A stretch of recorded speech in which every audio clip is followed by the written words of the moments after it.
In today's video, I'm going to teach you how to create categories in QuickBooks Online. Having clear product and service categories is one of the easiest ways to keep your books organized, make reporting more meaningful, and speed up your invoicing process. In this walkthrough, I'll guide you through exactly where to click and what each option means, so you can confidently set up your own category structure. First, sign into your QuickBooks Online account and go to the main dashboard. From here, look toward the upper right corner of your screen for the small gear icon, labeled Settings. Go ahead and click on that. A menu will open with several sections. Under the list of options, find and select Products and Services. This is where all your items, like what you sell or buy, are managed. Once you're on the Products and Services page, look for a drop-down called More, usually toward the top of the list or near the right-hand side. Click on the More drop-down, and from the options that appear, choose Manage Categories. This will open the section where you can add, edit, and organize your categories.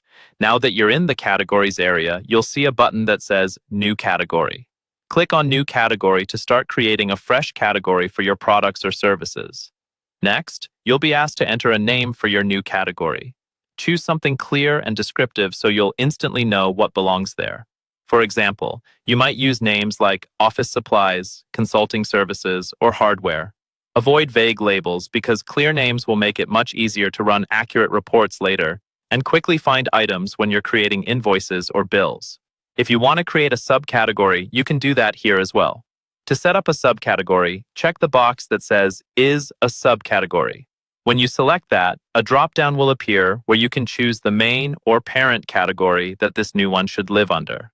This is helpful if you want a more detailed structure, like having laptops and monitors as subcategories under a main category called Computer Equipment. Once you're happy with the name and, if needed, the subcategory selection, you're ready to save your changes. Click the Save button. QuickBooks will store your new category, and you'll now be able to assign it to products and services going forward.